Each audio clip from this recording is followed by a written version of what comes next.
Uh, I now invite our keynote speaker, Shri Ji, National Spokesperson on Economic Affairs, to address the audience.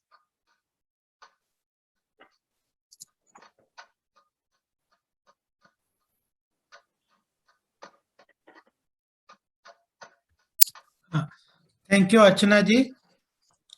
It is always pleasure to interact with the professionals, and when Naval ji takes so much of effort in organizing such important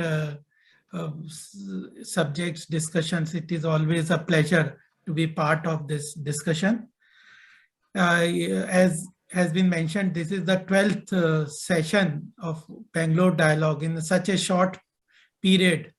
When Navalji was earlier in Delhi, in Noida particularly, and when he shifted to Bangalore, and in a short period he has set up such a good network and such good number of programs, I would like to appreciate his efforts and the team, and acknowledge their big contribution to the professional thought process, and even he has been focusing on contributing to the economic policies. And today also is an important topic which has a future orientation. So I would like to appreciate Archana ji and Naval ji and all the Bharatiya Vitt Salakar team of Bangalore for this important program and giving me this opportunity more to learn on the subject and get more clarification in the whole subject. And when we will be able to hear Sabyasachi ji from Niti Aayog, where the total basis of today's discussion is on the paper presented by the Niti Aayog on this neo banks, and they have asked for comments also by 31st December. So I sincerely hope and expect that from this discussion, Navalji and his team will definitely come out with a comment and will be officially sending it to the Niti Aayog. So I will definitely love to go through this session. My co-panelists, Bharat Panchal ji, Tarun Bansal ji, Gaurav Goyal ji, all have a very strong background on the subject. Our dear friend colleagues from Delhi and around, Veni Thapar ji, who is working for the second time on the Bank of India board, Rajiv Singh, Anil Sharma ji. I would like to convey my good wishes to all of you.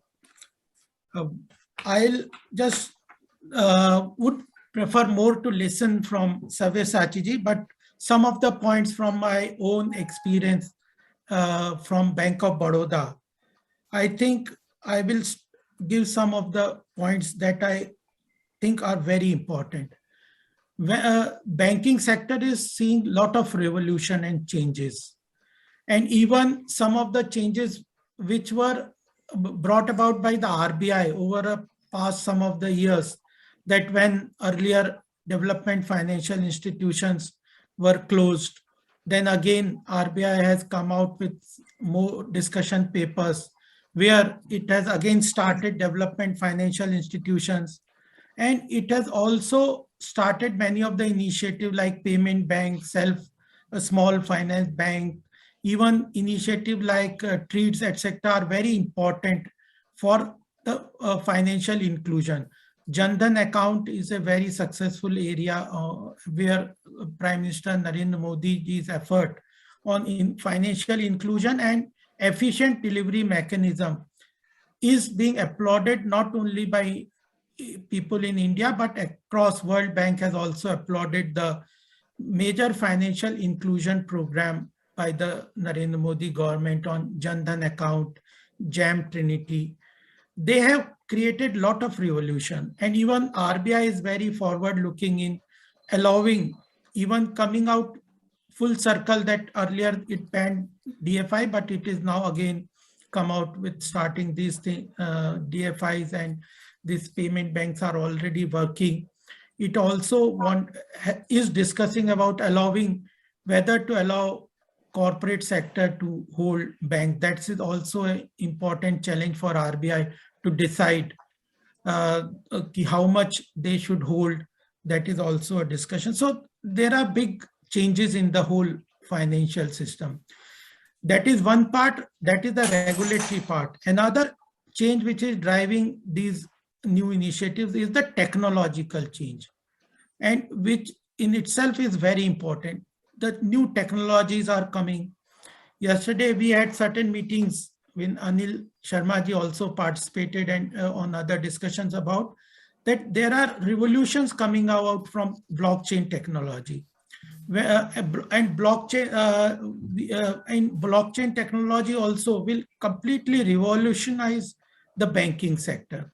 More and more transactions where the importance of security, risk, etc., were very important, will use blockchain, and it will give a very safe environment and reduce risk also. So one is the regulatory drive need of the, second is the need of the sectors, whether it is financial inclusion in the remote areas, or a requirement of credit by the MSME, or more ease of transactions through mobile payment like UPI or hashtag, etc., mobile payment, internet payment. And fourth is the technological drive. These all are completely changing. So there is no two question that new banks or digital banks are going to stay. They are, nobody can stop them. And it is best that earlier we come out with a regulation or the rules, etc., and guidelines, it will be better. Otherwise, banking sector has a lot of risk for the system. So I think these guidelines are very important.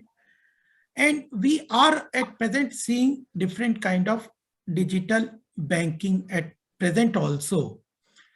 In earlier, the government went out for mergers of many bank. At present, we had around 27 banks, but government is planning to reduce them to 5-6 major banks, and all other banks, smaller banks, will be merged. So the branch network technology, which was earlier working for many banks, will become redundant or will become very expensive. Banks are already moving towards systems where they will close branch network. And so the merger will also require that for outreach program also, the technological innovations should look into.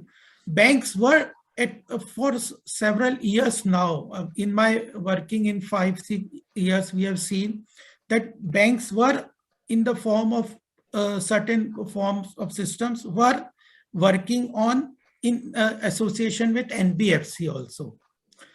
Because NBFC had a larger reach to the small and consumers, banks were looking for profitability was an important issue for the banks. They were also looking for the more and more activity on the fees side. There if you look into the balance sheet, banks are seeing that more and more fees. They are trying to get more fees, businesses where they can earn fees other than the traditional interest alone. So integrating the activities of various activities where they can get fees is also important. How they will integrate with NBFC, how the priority sector lending will be effective. So I think these initiatives or these requirements all at present are creating an ecosystem where there is no two opinion that we need digital banking. But one or two things I would like to also see as a important challenge is how, when I read this paper, it was saying that it will help more and more financing to MSME sectors. I can't, I could not get this connect, that how this will help into digital banking, how it will connect more to the MSME sector, because it is the uh, uh, opinion, or it is the way ahead for any banking to go in this sector. How digital banking will help MSME sector, financing, credit availability to NBFC sector, that is MSME sector is important thing. Second thing, at in our experience in Bank of Baroda, we had acquired Nainital Bank during my time. We had also applied at that time as a subsidiary bank that we want to convert Nainital Bank into full-fledged digital bank as a subsidiary. The RBI did not agree to that issue. So the regulatory aspect at present at RBI is about what regulation. Without that proper regulation or rules, etc., RBI is not going to promote this new type of banks. And therefore, this also is an important issue. So one thing I would like to say as an opening comment is, we need digital bank. The question is whether existing bank should have a subsidiary to start digital bank, or complete new banks should be there. And this question also requires an answer whether RBI is ready to open to this idea that corporate sector promote this bank. This section, this issue is also to be clarified by the RBI. Then only this will be successful. When I visited, one more thing I would like to mention was, when I went to China in my visit, they from the BJP after G20 summit, they took us to a bank which had no, I don't remember the name of the one of the bank, but they had no branch. But they were saying that we have almost, I think, more than 30 crore bank accounts. Without, only head office was there, no branch was there, it was completely digital.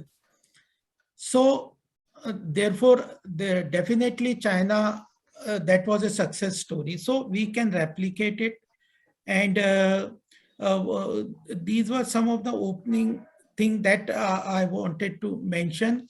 Ultimately, all are very experienced in this area. And I agree with the paper which majorly is being talked about by the Niti Aayog.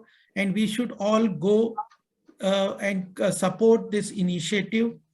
But we would also like that clarification on this paper. There, I did not find anything. We have to tackle this issue, that how we are targeting that MSME will be benefited. They will get more credit out of this, and comparison with them with the subsidy or the branch getting completely digitized from the existing bank, and this issue of corporate sector being allowed to for the digital bank.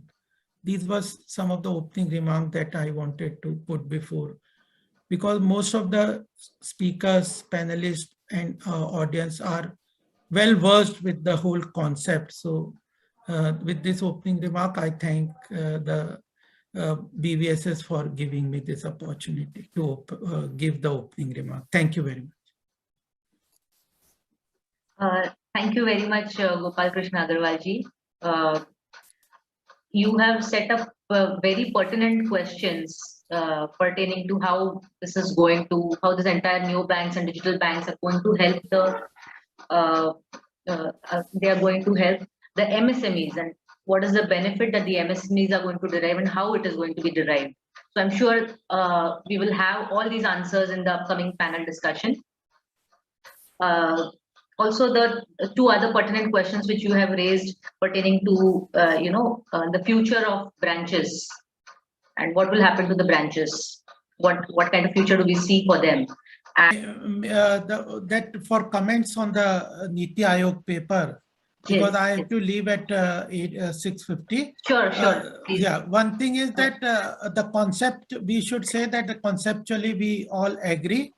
That is a very good concept, and Niti Aayog also talks a lot about the concept. But we should also put this thing that certain issues have to be clarified.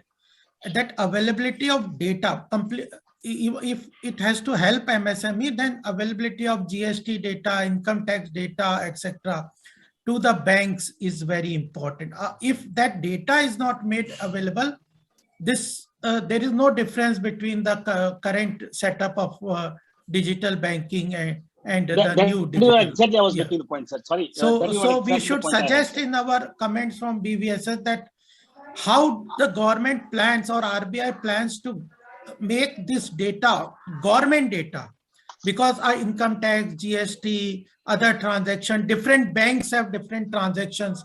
So if data repository of centralized there and there is access some sort of thing about the credibility or anything, then only it will help the MSME. The third thing is that we should also put in our suggestion that this paper should also give some steps how to move ahead. And the first is availability issue has to be clarified. Second is ownership issue is to be clarified. And in that, I suggest what Anilji has also said, that I also said that let us go with a subsidy route. Even RBI is not allowing to set up a subsidy. I told you that we had tried to set up a digital bank as a subsidy and they did not give the permission.